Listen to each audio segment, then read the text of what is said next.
বিসমিল্লাহির রহমানির রহিম। প্রিয় শিক্ষার্থীরা, আজ পরিমিতি অধ্যায়ের প্রথম যে প্রশ্নটা দেখতে পাচ্ছি সেটি হচ্ছে একটি ত্রিভুজের দুইটি বাহুর দৈর্ঘ্য যথাক্রমে 10 সেন্টিমিটার এবং 12 সেন্টিমিটার আর এদের অন্তর্ভুক্ত একটি কোণ দেয়া আছে 30 ডিগ্রি। এরকম যদি কোনো প্রশ্ন থাকে তার ক্ষেত্রফল নির্ণয় আমরা শিখব।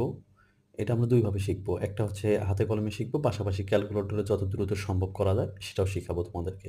এই প্রশ্নটা আমার ঢাকা বোর্ড 2023 সালে আসছে, এটা দেখতে পাচ্ছি। তো যদি কোনো ত্রিভুজের দুইটি বাহুর দৈর্ঘ্য এবং একটা কোণ দেয়া থাকে, সেক্ষেত্রে আমরা একটা সূত্র ব্যবহার করব। সূত্রটা তোমরা সবাই মনে রাখবে যে ক্ষেত্রফল, তখন ক্ষেত্রফল নির্ণয়ের সূত্রটা হবে, মনে রাখবে, half into A B sine theta, half into A B sine theta. তো দেখো এখানে হাফের জায়গায় হাফ লেখছি, এখানে ইন্টু বলতে এখানে গুণ চিহ্ন বোঝাচ্ছে। তো দেখো এখানে এ যেটা, এ হচ্ছে প্রথম বাহুটার মাপ, কত এখানে আছে বলো তো? 10। তাহলে এ হবে 10 সেন্টিমিটার, আর বি হবে কত? দ্বিতীয় বাহুটা, এটা আছে 12 সেন্টিমিটার। আর হলো সাইন, এই যে সাইন, এখানে থেটার মান হচ্ছে এখানে কত ডিগ্রি দেওয়া আছে দেখো? 30 ডিগ্রি। তাহলে সাইন হচ্ছে 30 ডিগ্রি। তাহলে এখন আমরা এটাকে ইচ্ছে করলে এভাবে করতে পারি, হাফের জায়গায় হাফ লিখতে পারি, 10 ঠিকঠাক, এখানে 12, আর সাইন 30 ডিগ্রির মান হচ্ছে 1/2। তো এটাকে যদি আমরা ক্যালকুলেটরে করি তাহলে 2 দুগুণে 4, 4 দিয়ে 12কে ভাগ করলে 3 4-এ 12, তাহলে 3 দশে কত হলো?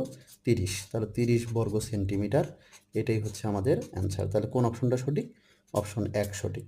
তাহলে দেখো, যদি দুইটা বাহু থাকে আর একটা কোণ থাকে, দুইটি বাহু এবং একটি কোণ থাকলে সেক্ষেত্রে সূত্রটা হচ্ছে half into A B sine theta, এটা মনে রাখতে হবে, half into A B sine theta.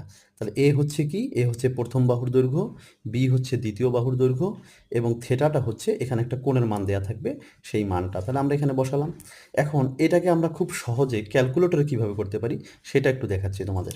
দেখো, তোমরা ক্যালকুলেটরটা অন করে নিবে, অন করে নেওয়ার পরে আমি অন করে নিলাম, তাহলে দেখো অন করে নিলাম, তাই না? তাহলে এখানে আমরা শুরুতে একটা হাফ লিখবো, তোমরা জানো হাফ তোমরা সবাই লিখতে পারো। আমি 1, নিচে হচ্ছে 2 লিখলাম। আচ্ছা, এরপরে গুণন চিহ্ন দিব।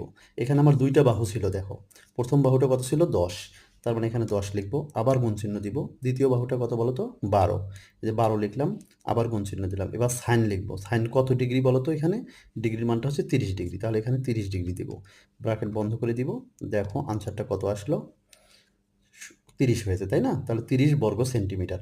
এভাবে আমরা ক্যালকুলেটর ইউজ করেও ম্যাথটা করতে পারি।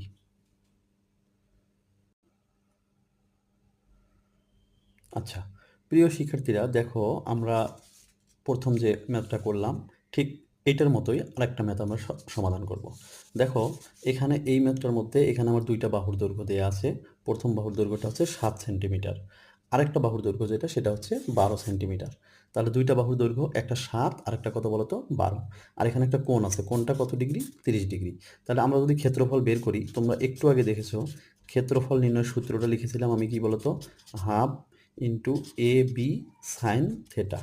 আচ্ছা, লক্ষ্য করো, হাফের জায়গায় হাফ থাকলো, এর মান কত এখানে বলো তো? প্রথম বাহুর দৈর্ঘ্য কত? 7, তাহলে 7 লিখলাম।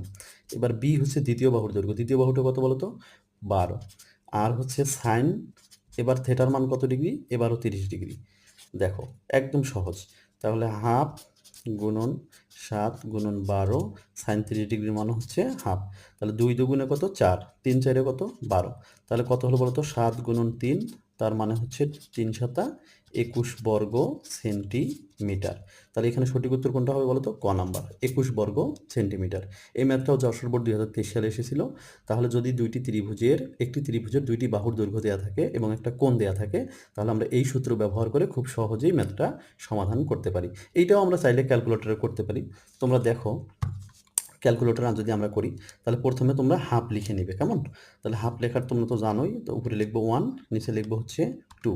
এখন প্রথম বাহুর দৈর্ঘ্য গুণন চিহ্ন দিয়ে লিখতে হবে, কিন্তু প্রথম বাহুর দৈর্ঘ্য কত বলো তো? 7, তাহলে 7 লিখলাম। এবার আবার গুণ চিহ্ন দিয়ে দ্বিতীয় বাহুর দৈর্ঘ্য কত বলো তো? 12, এই যে 12 লিখলাম। এবার কি লিখবো? সাইন, তাই না? তাহলে এই যে সাইন বাটনে চাপ দিবে তোমরা, এই যে সাইন দেখতে পাচ্ছ, সাইন, সাইন দিয়ে এখন 30 ডিগ্রি যেহেতু এটা কোণের মান 30 ডিগ্রি, আমরা 30 ডিগ্রি লিখবো। এই যে 30 ডিগ্রি, ক্যালকুলেটরে তোমরা নিশ্চয়ই দেখতে পাচ্ছ 30 ডিগ্রি।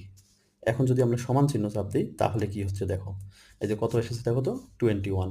তার মানে প্রথম অপশনটা সঠিক, 21 বর্গ সেন্টিমিটার। আশা করি সবাই বুঝতে পারছো। তাহলে সূত্রটা কি বলো তো? যদি দুইটি বাহু থাকে আর একটি কোণ দেওয়া থাকে, আমরা সূত্রটা লিখবো half into A B sine theta. Half into A B sine theta, এটা মনে রাখতে হবে। এ হচ্ছে প্রথম বাহুর দৈর্ঘ্য, বি হচ্ছে দ্বিতীয় বাহুর দৈর্ঘ্য।